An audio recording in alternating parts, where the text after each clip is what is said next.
Les enseignements de Neville Goddard. Il se réveille en moi par Neville Goddard, 24-03-1967.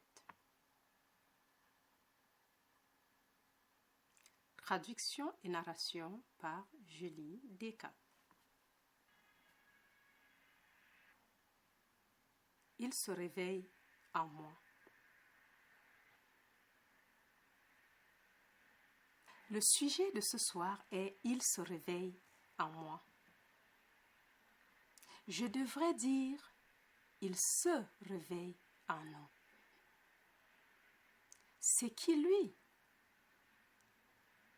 Le Seigneur Jésus-Christ qui est crucifié en nous.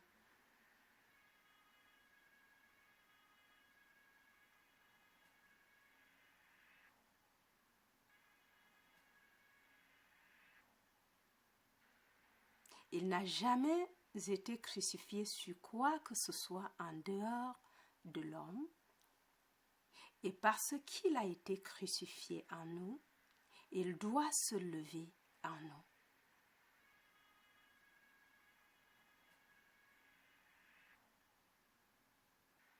Paul a dit « J'ai été crucifié avec le Christ. Ce n'est pas moi qui vis, mais le Christ qui vit dans moi. »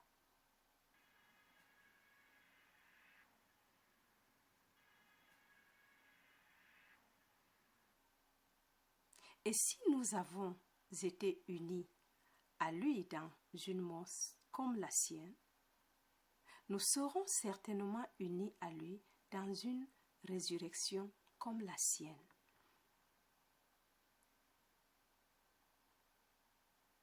La résurrection, bien qu'elle ne soit décrite dans aucune partie de l'Écriture, est une réalité de filigrane, le centre même de la foi chrétienne.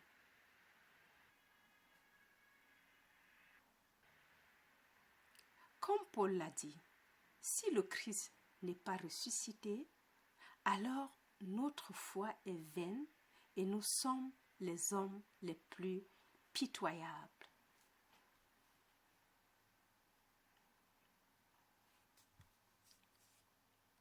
Dimanche matin, les églises vont proclamer que le Christ est ressuscité et elles devraient le faire parce que le Christ est ressuscité. Mais comment le savons-nous? Par les témoins, par ceux qui ont fait l'expérience de la résurrection. L'expérience de la résurrection dans la vie des apôtres est le témoignage intérieur indispensable sans lequel Jésus-Christ aurait pu ressusciter, mais n'aurait pu être prêché ressuscité. Tous ceux qui sont appelés, qui font l'expérience de la résurrection, qui font l'expérience du christianisme dans toute sa plénitude, sont des apôtres, car vous ne pouvez pas le faire et ne pas savoir le Christ ressuscité.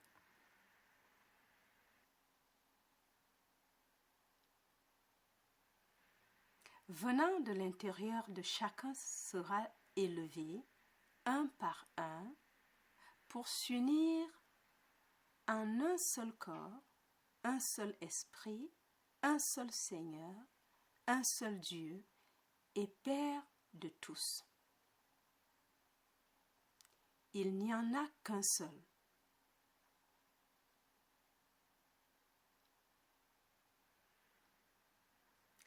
On nous dit dans les Écritures que les humbles corps seront changés pour être d'une seule forme avec son corps glorieux.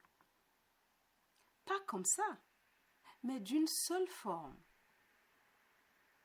Il n'y a qu'une seule forme, un seul corps, un seul esprit, une seule espérance, un seul Seigneur, une seule foi, un seul baptême, un seul Dieu et Père de nous tous, qui est avant tout, à travers tous et en tous.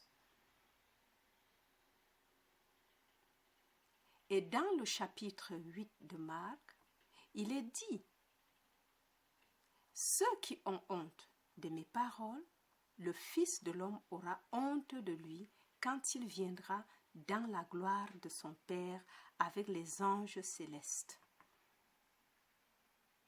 Ces paroles précèdent la résurrection. En fait, lorsque le drame touche à sa fin, ces événements, bien que séparés dans le temps, ne font partie que d'un seul complexe. Maintenant, laissez-moi partager l'un d'entre eux avec vous.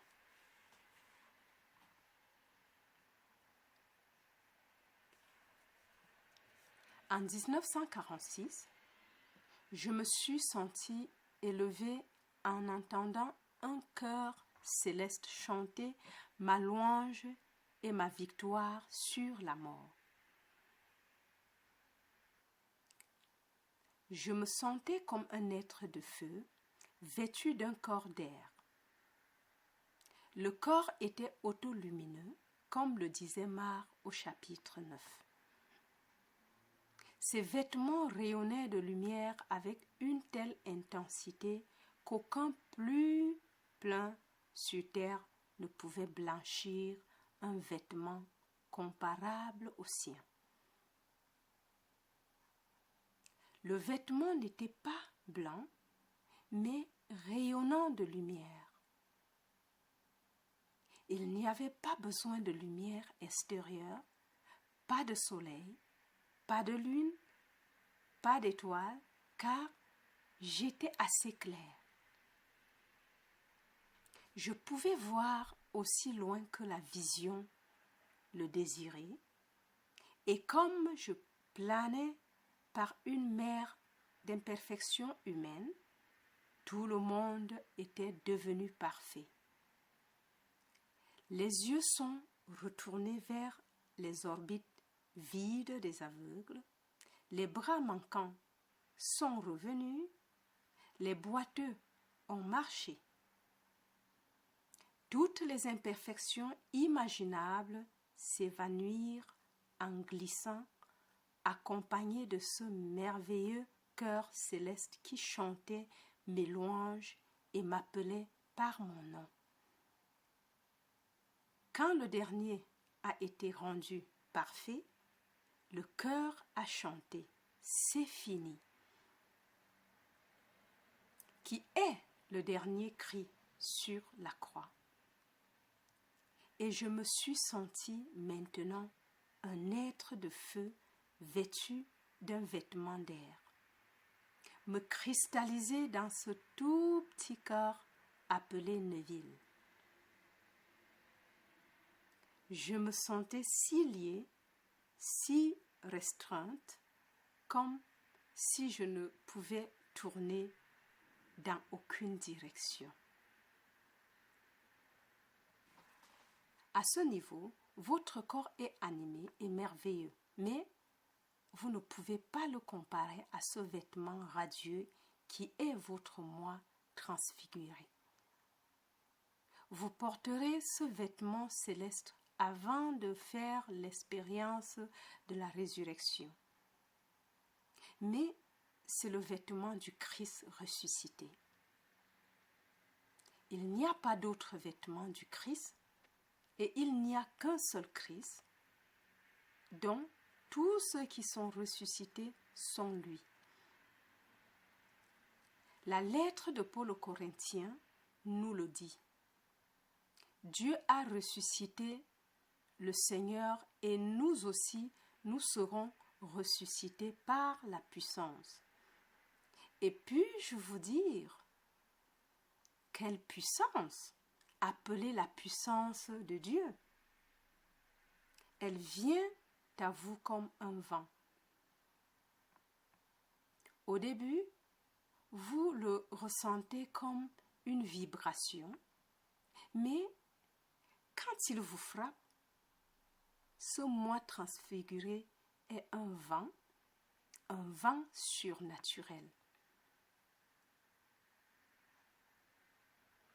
Puis, en 1959, la résurrection a eu lieu, suivie de ma naissance dans un âge entièrement nouveau.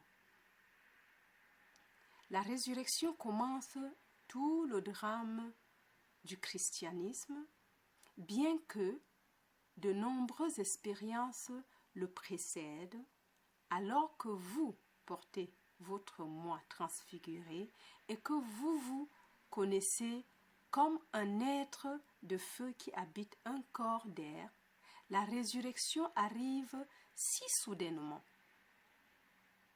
Il n'y a pas d'avertissement car dans cet état transfiguré, on vous dit de ne le dire à personne jusqu'à ce que le Fils de l'homme soit ressuscité des morts.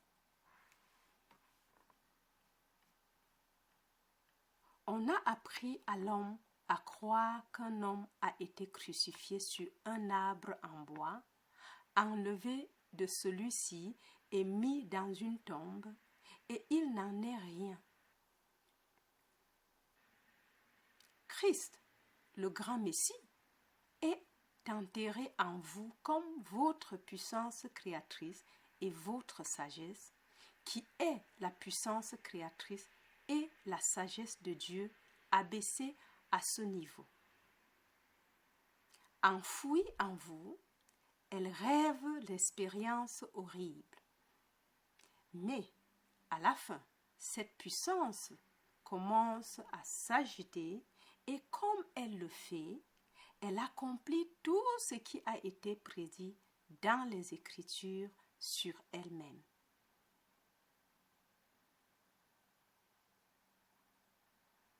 Écoutez maintenant les paroles de Moïse, l'état éternel du prophète par lequel passent tous les hommes. Telle qu'elle figure dans le livre de Deutéronome. L'Éternel, ton Dieu, suscitera pour toi un prophète comme moi, du milieu de toi, de tes frères. Tu l'écouteras. Ne lisez pas ce passage en surface car les traductions sont étranges. Retournez-y pour trouver la signification hébraïque de chaque mot de la phrase.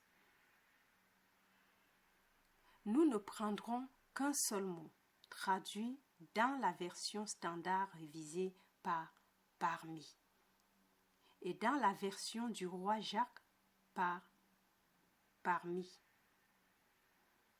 Le mot hébreu ainsi traduit signifie en toi, le cœur, l'instinct, le cœur même d'une personne, la pensée la plus profonde de l'homme.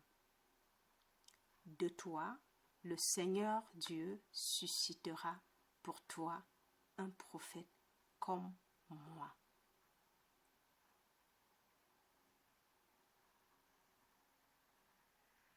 Moïse était celui qui, dans le monde antique, a vécu la transfiguration.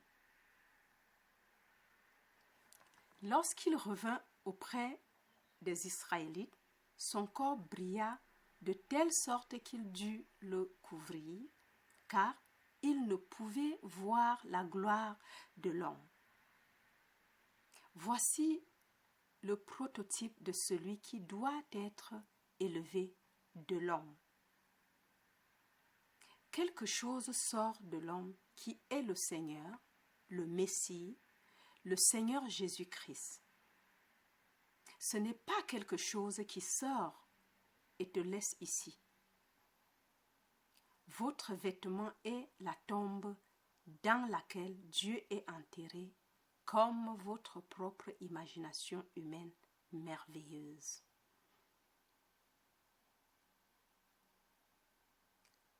Tout dans votre monde est produit par l'imagination. il n'y a pas une chose qui n'a pas été imaginée au départ, mais quand elle devient un fait objectif, elle semble si indépendante de votre perception de celle-ci que vous oubliez son origine et ne réalisez pas qu'elle a été produite par vous. Tout ce qui apparaît est d'abord une image, rien de plus qu'un rêve qui a été créé par le rêveur en vous, qui est le Seigneur Jésus-Christ.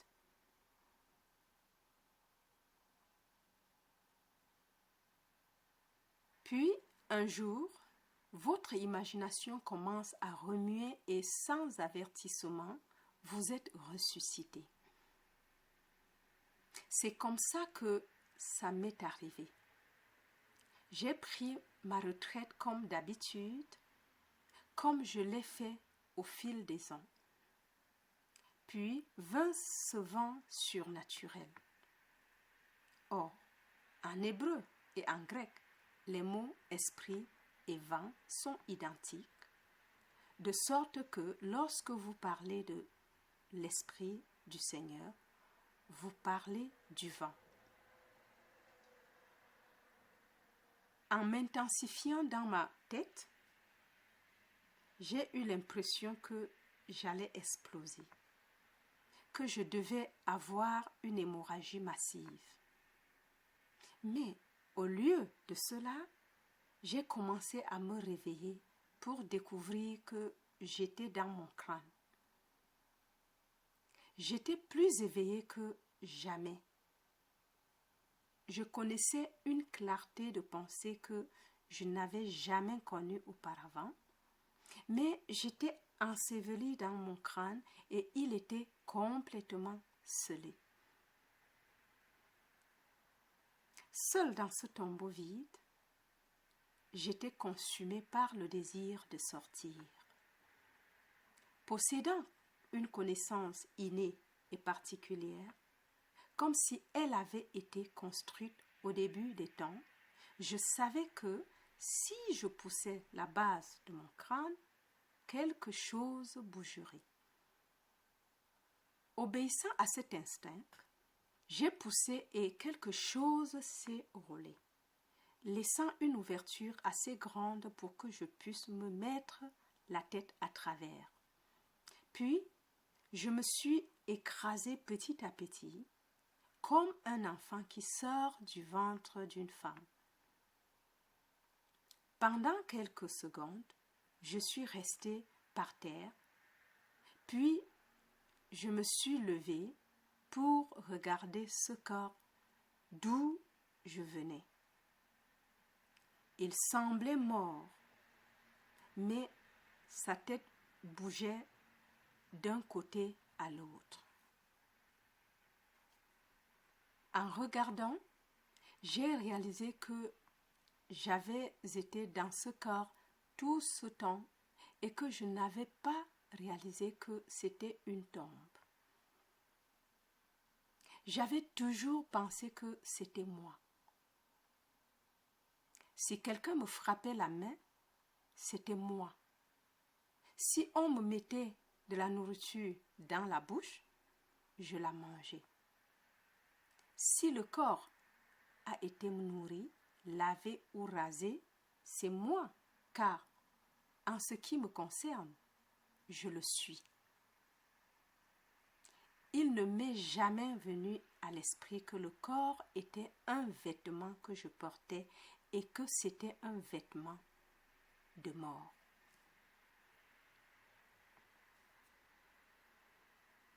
Puis le vent a augmenté, mais au lieu d'être dans ma tête, il venait du coin de la pièce, ce qui m'a fait détourner mon attention du vêtement sur le lit. Quand j'ai regardé de nouveau, le vêtement avait disparu et à sa place se trouvaient mes 3 frères, l'un assis à la tête et les 2 autres où était les pieds. Eux aussi entendirent le vent, pour l'un d'eux une rose, et comme il marchait vers elle, son attention fut attirée par quelque chose sur le sol, et avant même qu'il l'ait ramassé, il dit « C'est le bébé de Neville ». Les deux autres, d'une voix incrédule, ont dit « Comment Neville peut-il avoir un bébé ?»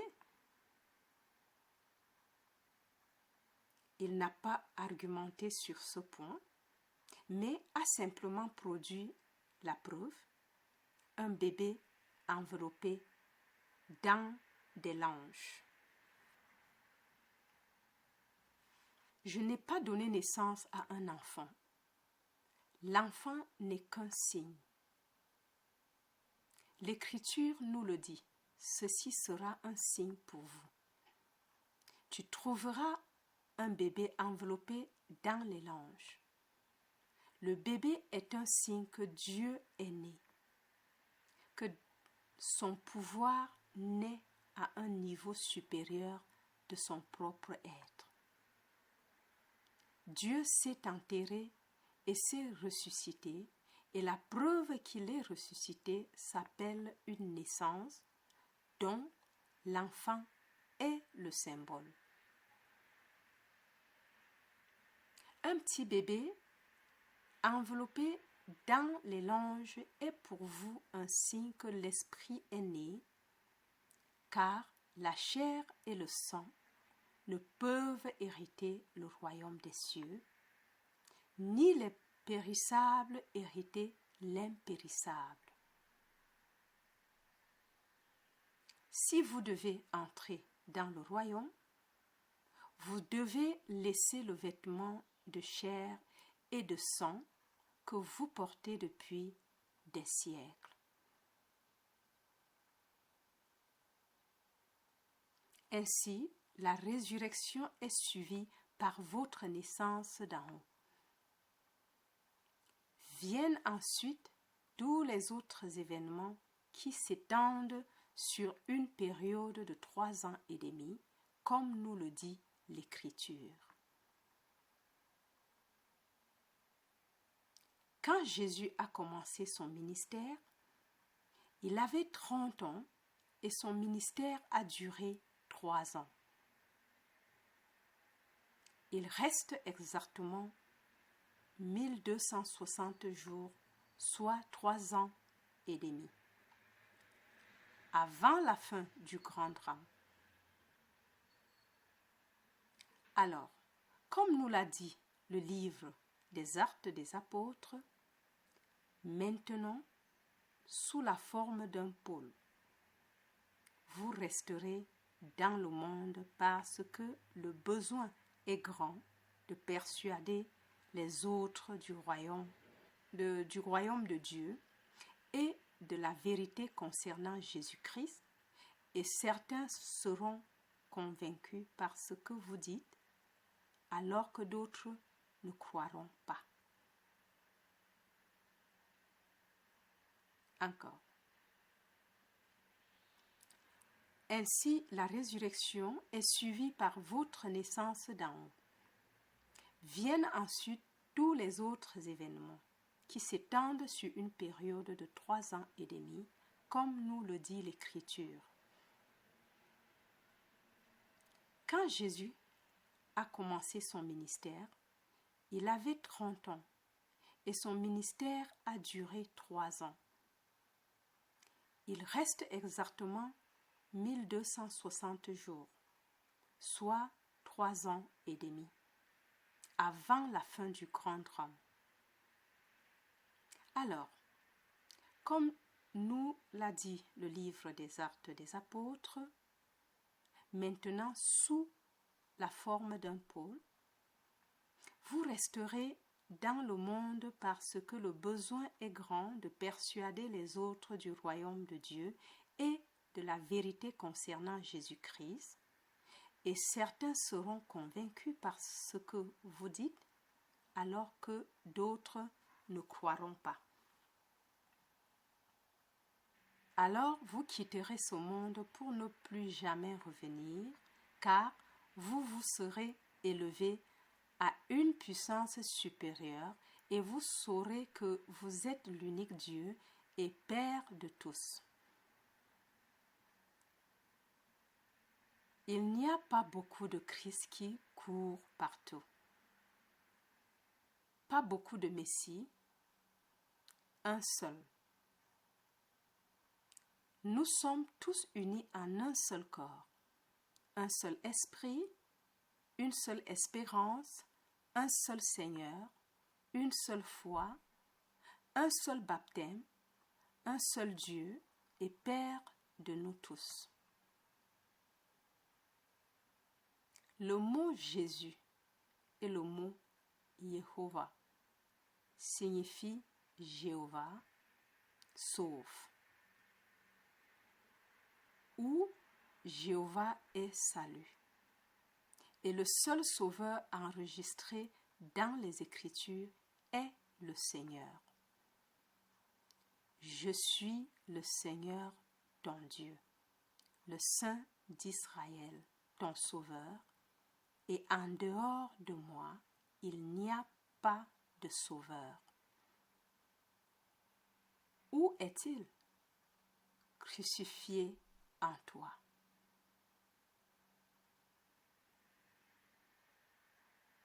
S'étant limité à l'homme en assumant l'état de mort, Dieu transcende la limitation de ce petit vêtement et vaincre la mort.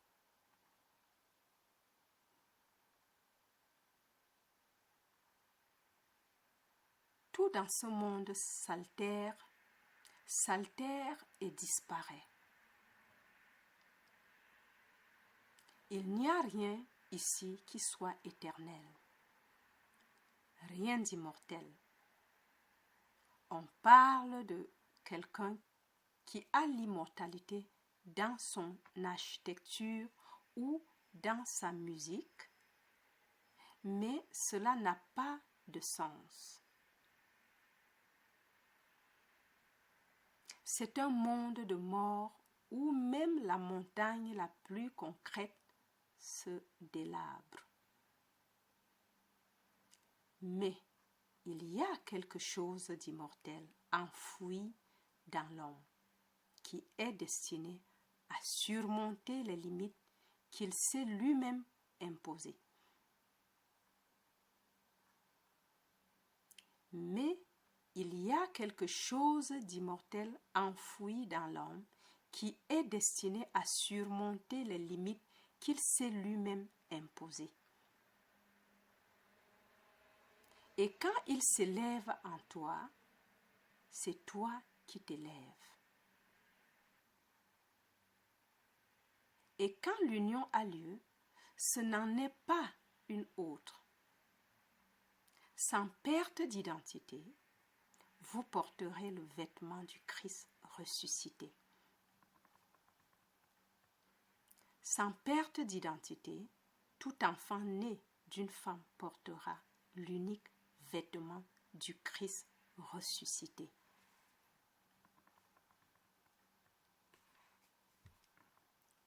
Ne me demandez pas d'expliquer le mystère de la façon dont on peut tout contenir, mais c'est le cas.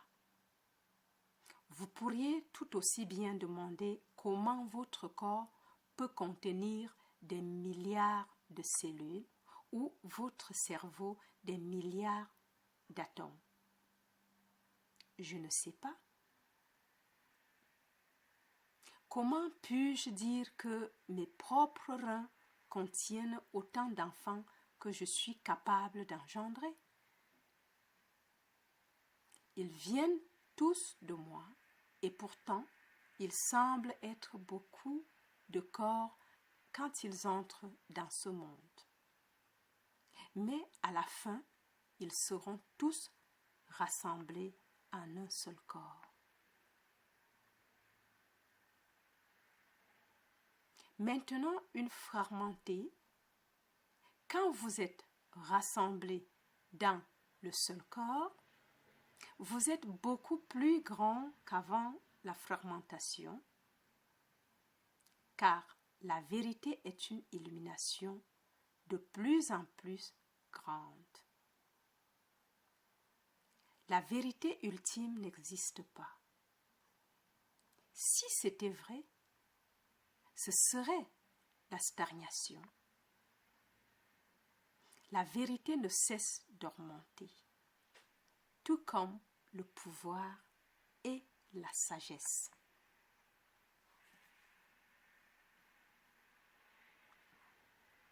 Dieu a enfoui sa semence créatrice en vous et au moment où elle commence à vous éveiller, vous êtes transformé en conscience. Comme on nous le dit dans les Philippiens, il changera mon humble corps pour qu'il soit d'une seule forme avec son corps glorieux.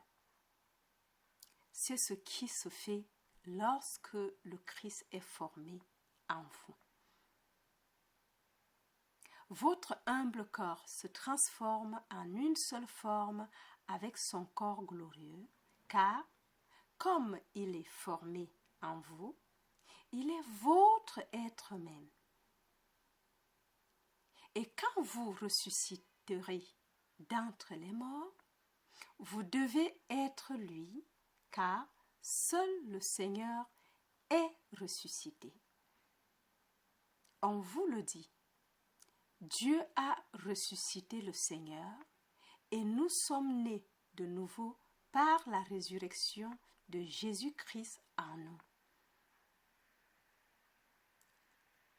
Si Jésus-Christ est à l'intérieur de moi et que je suis né de nouveau par sa résurrection et que je n'en vois pas d'autre, mais que je sais que je suis ressuscité, alors je l'ai trouvé. Non comme un autre, mais comme ma propre imagination humaine merveilleuse. Mettez-le à l'épreuve.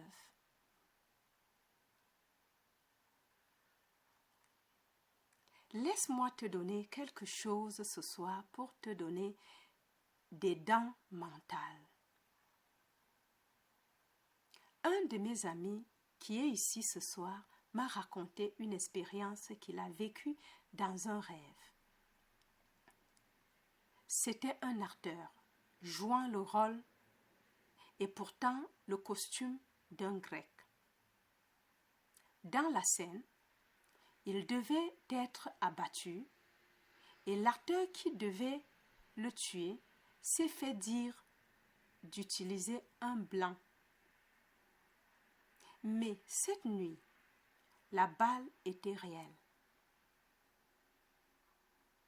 Tandis qu'il tombait par terre, il se leva de son corps, complètement rétabli à la vie, et dit: « Pourquoi ce SOB m'a tiré dessus ?» Puis il s'est réveillé.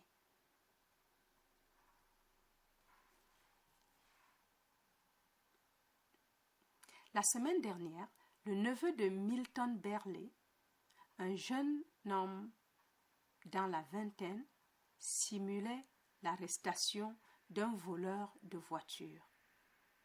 C'était aussi un drame, car ce n'était pas un événement réel. L'adjoint ne savait pas que son arme était chargée. Mais, comme Berle, qui joue maintenant le rôle du voleur, a commencé à courir comme il l'avait ordonné, l'adjoint a sorti son arme et lui a tiré dessus.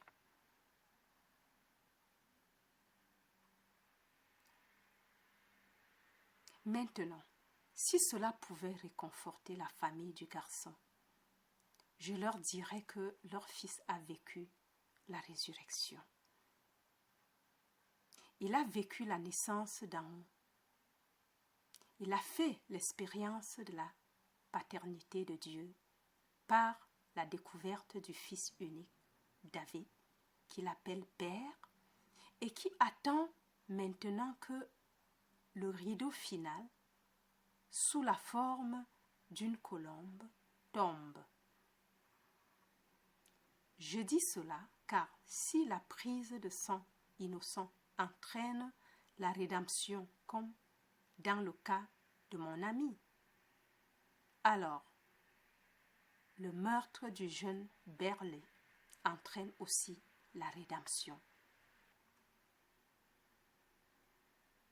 Si seulement on pouvait voir que tout dans le monde bouge pour de bon parce que Dieu a tout planifié. Comme je l'ai prévu, ainsi en sera-t-il. Et comme je l'ai voulu, ainsi en sera-t-il. Je ne reviendrai pas en arrière tant que tout ce que j'ai prévu ne sera pas parfaitement accompli. C'est ce qu'on nous dit dans les Écritures. Et toute chose fonctionne pour le bien de ceux qui aiment le Seigneur, et je suis tout à fait sûre que le jeune garçon a assisté à une forme de synagogue ou d'église, et il y avait une certaine mesure d'amour.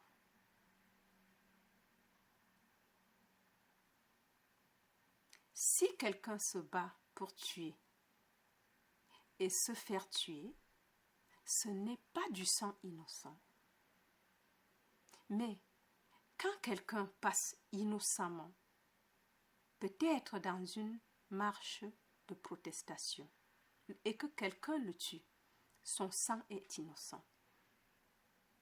Il n'avait pas l'intention de tuer qui que ce soit, mais il marchait sans armes quand on lui a tiré dessus.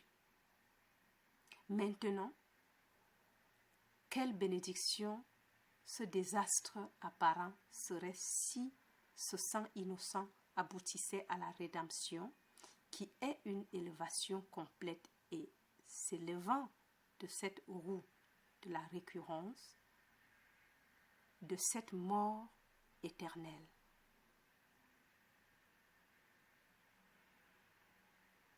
C'est pourquoi, je vous le dis, le Seigneur Jésus-Christ se réveille en vous, et quand il se réveille, vous êtes lui, car à la fin, il n'y a que Jésus. En escaladant la montagne, vous voyez Moïse, le prototype de la loi, et Élie, le prototype de la promesse. Mais quand vous revenez du sommet de la montagne, maintenant pleinement éveillé, le prototype de la loi et de la promesse ont disparu, et vous marchez en vous sachant l'incarnation et l'accomplissement de toute loi et prophétie. Ainsi, à la fin, Jésus est seul et vous êtes lui. Il n'y a rien d'autre que Jésus, qui est Jéhovah. C'est lui qui joue tous les rôles, car il n'y a que Dieu. Ainsi, à la fin, tout le monde se réveillera, car tout le monde est l'être qui est Elohim, l'unité composée de l'un composé des autres. Nous sommes les dieux qui se sont mis d'accord sur l'unité du rêve en concert. C'est l'unicité.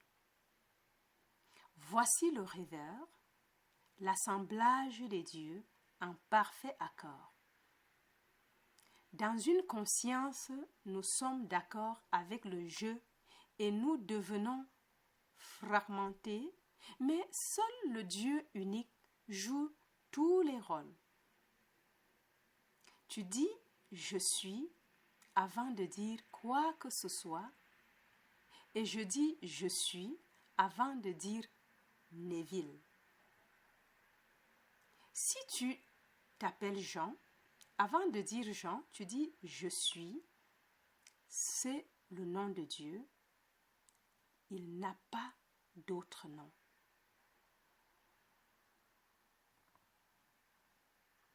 Vous ne pouvez pas me diviser, mais vous le voyez fragmenté quand vous en voyez un autre. Vous pouvez regarder une fragmentation, mais vous ne pouvez pas me diviser. Comment pouvez-vous? Va leur dire que je suis. C'est mon nom pour toujours. C'est sous ce nom que je serai connu de génération en génération. Vous ne pouvez pas le diviser.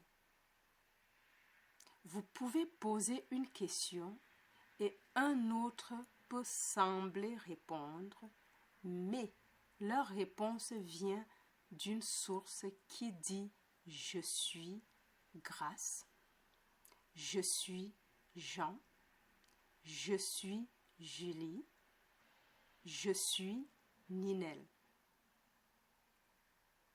Toutes les réponses précèdent le masque qu'elles portent en disant « Je suis ». De sorte qu'à la fin, il n'y a qu'un seul Dieu, qu'un seul, rien que Dieu.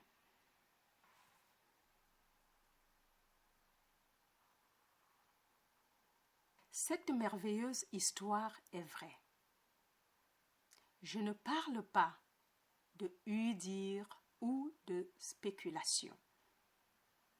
Je ne fais pas de théorie, mais je vous dis ce que je sais par expérience. Je suis comme Paul.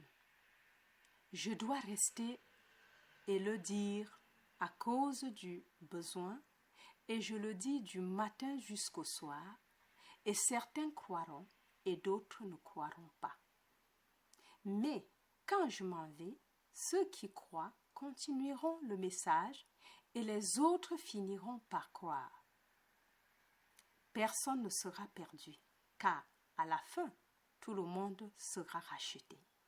Parce que si l'un est parti, le tout n'est pas rassemblé. Il manquera une partie de puzzle et personne digne du nom de Dieu ne laisserait une pièce de côté. Il ne peut pas l'enfoncer. Il doit la faire tenir comme il se doit. Tout doit rentrer dans l'ordre, car au début, il y avait un plan et à la fin, le plan sera réalisé. Tous éveilleront à la connaissance qu'ils sont Dieu. Il n'y a rien d'autre que Dieu. Mais personne ne peut devenir conscient au niveau supérieur par un bon travail qu'il fait. Tu ne peux pas le mériter. Il n'y a pas d'accumulation de mérite. C'est simplement Dieu a ressuscité le Seigneur et nous ressuscitera aussi par sa puissance. Chacun en son temps. Nous sommes tous réunis, l'un après l'autre, mais chacun en son temps. Il y a un plan pour toute la chose, et la volonté du Seigneur ne viendra pas en arrière jusqu'à ce qu'il ait exécuté et accompli les intentions de son esprit.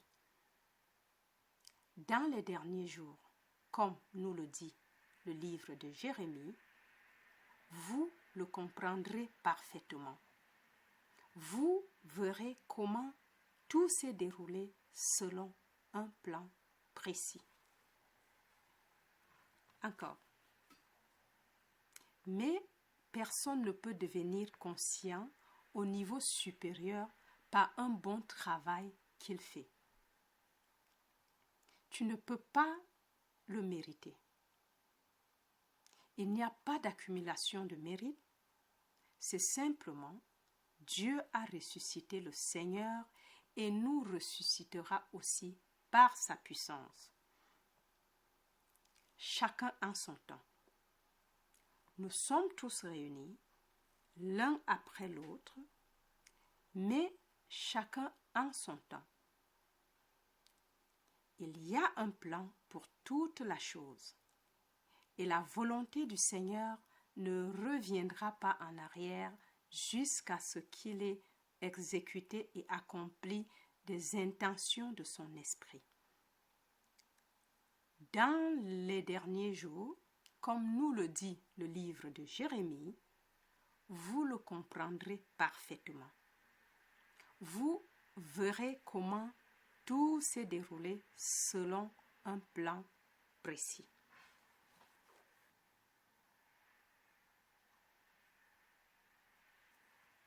Maintenant, entrons dans le silence.